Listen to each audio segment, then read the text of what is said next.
The Kataib of Amin Gemayel, for example, I think has had somewhat of a lukewarm, cautious response to Prime Minister Hariri's rapprochement, whereas Samir Jaja and the Lebanese forces remain staunchly opposed. So it's a bit all over the map, but I would say the greatest disarray on this whole question of rapprochement exists within the Christian community.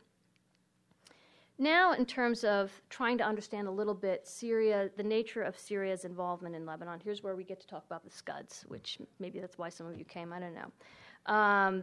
And, you know, my sense on this is, as an analyst, I certainly don't have access to any of the intelligence reports or anything like that, but it seems to me at this point unlikely that an actual transfer took place.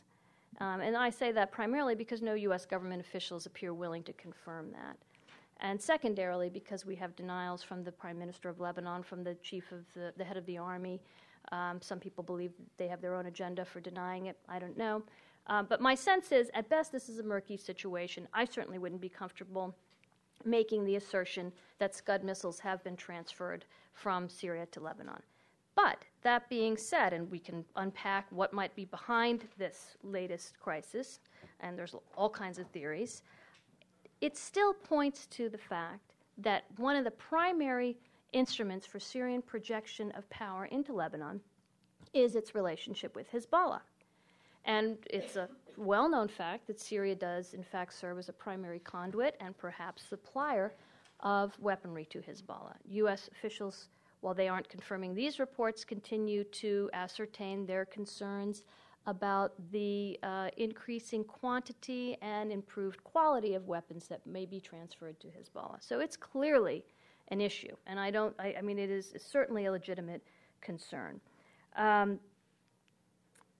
That being said, while Syria's alliance with Hezbollah is a key vector of Syrian influence, I think the relationship is somewhat more complicated and nuanced than we may believe. Certainly, the extent to which Hezbollah exercises power in Lebanon, either through force of arms or through political power in the parliament, in the government, or through its vast and deeply entrenched social networks in the Shia community, it on some level reflects, to a certain degree, Syrian influence. Hezbollah on some level watches Syria's back and vice versa. But I do think it's a complicated relationship and one that bears watching over time. And I do think there may be instances where these interests diverge, and it's important to have a finger on that pulse and to watch it closely. Syria, of course, also projects its influence through other allies in Lebanon. Again, I think the prime example would be Michel Aoun in the Christian community.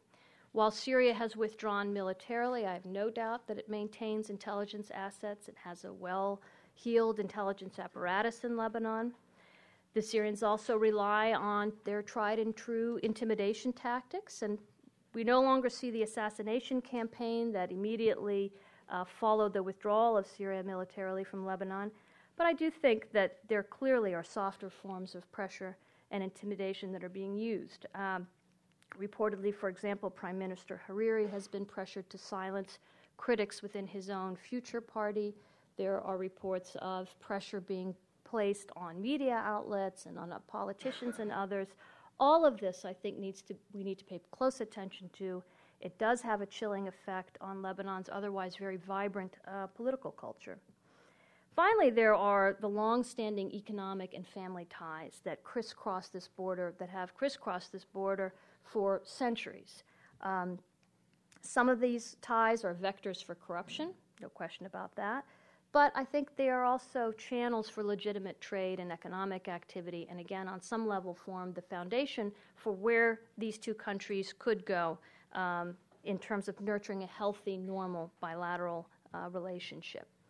Finally, where is the relationship heading? As I said before, I think it's too early to tell.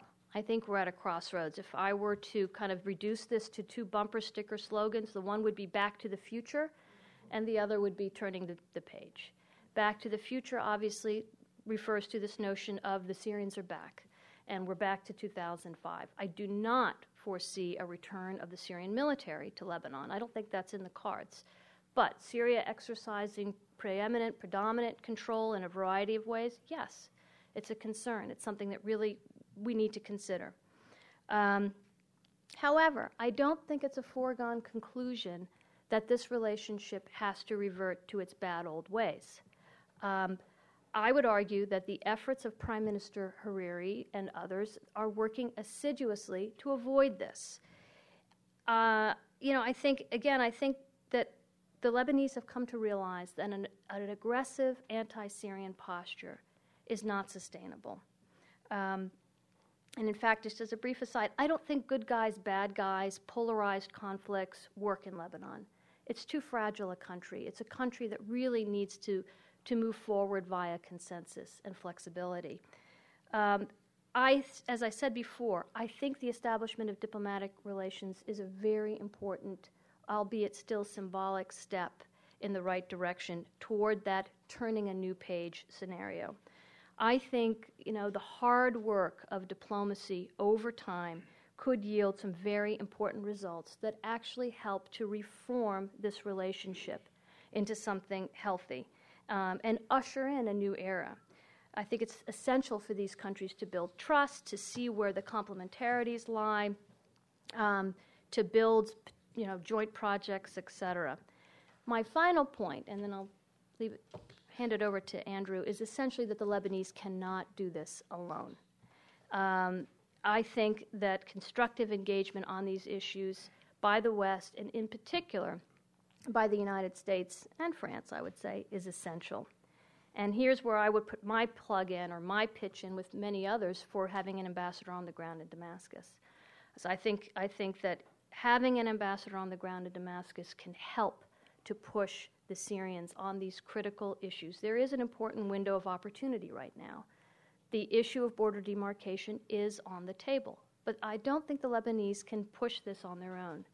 And I think it needs to be done within a broader engagement that includes us.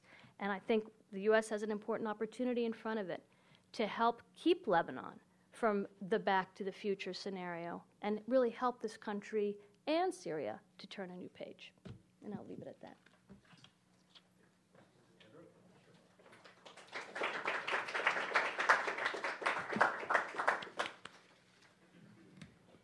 Thank you for that kind introduction, Ambassador Wilcox, and thanks for your presentation, Mona. The best thing about going second in a presentation, especially after Mona, is that when the first presentation is so comprehensive, it makes my job a lot easier, and perhaps we can move more quickly to questions. I came to Washington in December of 2008. And I was able to watch, and I think the ambassador talked about the book that I have coming out on the sort of Cold War between the Bush administration and the Assad regime.